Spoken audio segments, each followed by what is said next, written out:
I will do whatever it takes. These were the words uttered by Mario Draghi at today's ECB press conference regarding his efforts to get Europe out of recession. This speech came moments after the central bank announced their decision to maintain key interest rates at a record low of 0.75%. Joining me down the line to discuss the aftermath of the eagerly anticipated press conference is Ulrike Rondorf, economist with Commerzbank.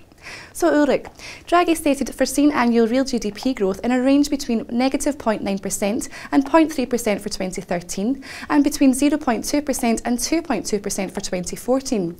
He mentioned the growth outlook was dampened by downside risks which continue to haunt the Eurozone. But in your opinion, what are these main risks? One of the main risks going forward will be that the uncertainty is not emanating at the pace that the ECB expected it to be, so there will still be dampening effects on the investment growth.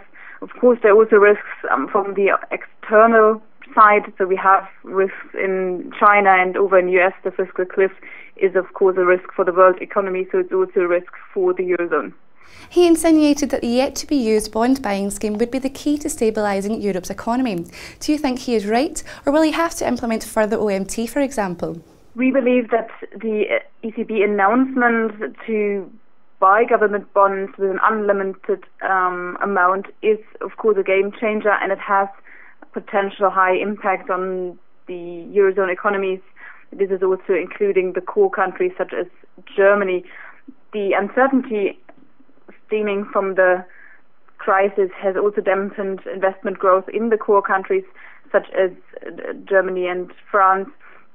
The peripheral countries, of course, are also impacted by internal issues such as the ongoing correction of old disequilibria, and of course the fiscal consolidation.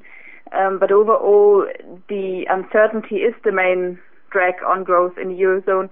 So the ECB announcement can potentially end the recession.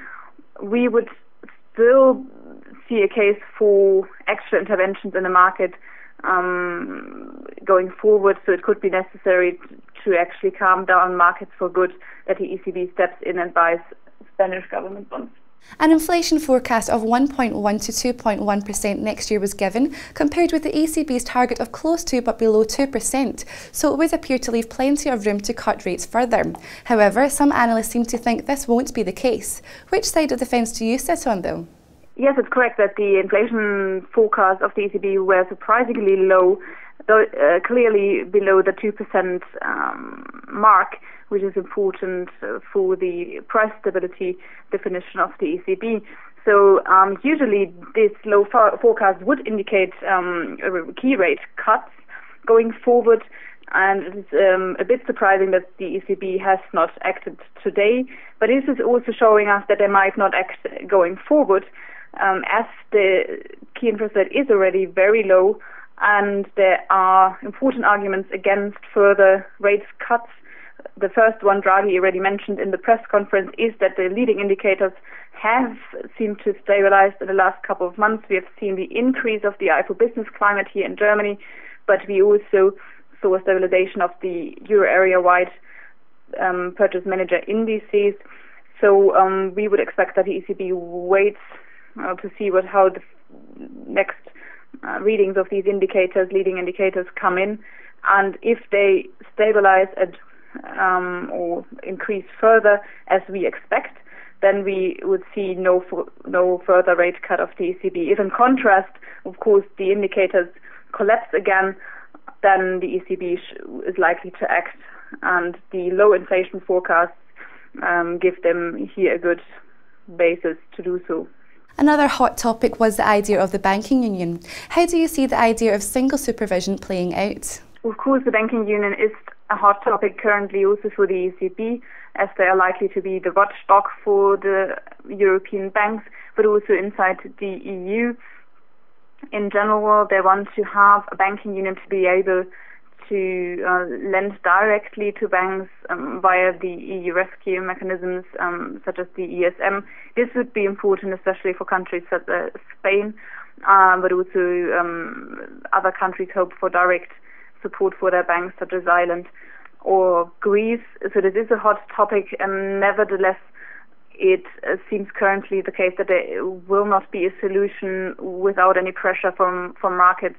So if we continue in this rather improved environment, then we believe that there will be no agreement reached before year end, and so it's still on the agenda for 2013 to find a solution. The euro remained steady after the announcement as the rate decision met most analysts' expectations. However, then came the press conference. What is your outlook for the single currency moving forward? Overall, the statement was slightly more dovish than expected by most analysts. That means that the ECB was a bit more cautious on the growth outlook, as you have mentioned. So the forecast is below all consensus, and also the IMF or OECD forecast for 2013, and also the inflation forecast is quite low. So this is, of course, having an impact on the currency.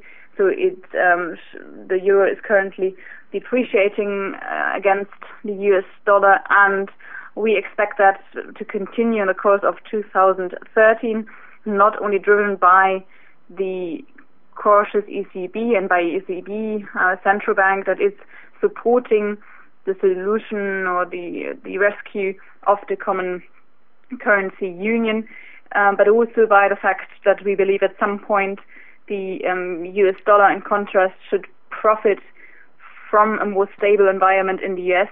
We expect that they will prevent dropping off the fiscal cliff over in the USA. So this should then be a relief for markets. Furthermore, in the course of the year, it should become clear that the US economy is on a solid path to recovery, and that the Federal Reserve Bank of the United States is more likely to act in the future and increase the interest rates, not of course in 2013, but then in 2014 and early 2015, so earlier than the ECB, and this should also support the US dollar. Well, the story continues, but Ulrich, thank you again for your perspective. That's all for just now, but please do click back tomorrow for the weekly wrap-up with my colleague Natalie MacDonald. Bye for now.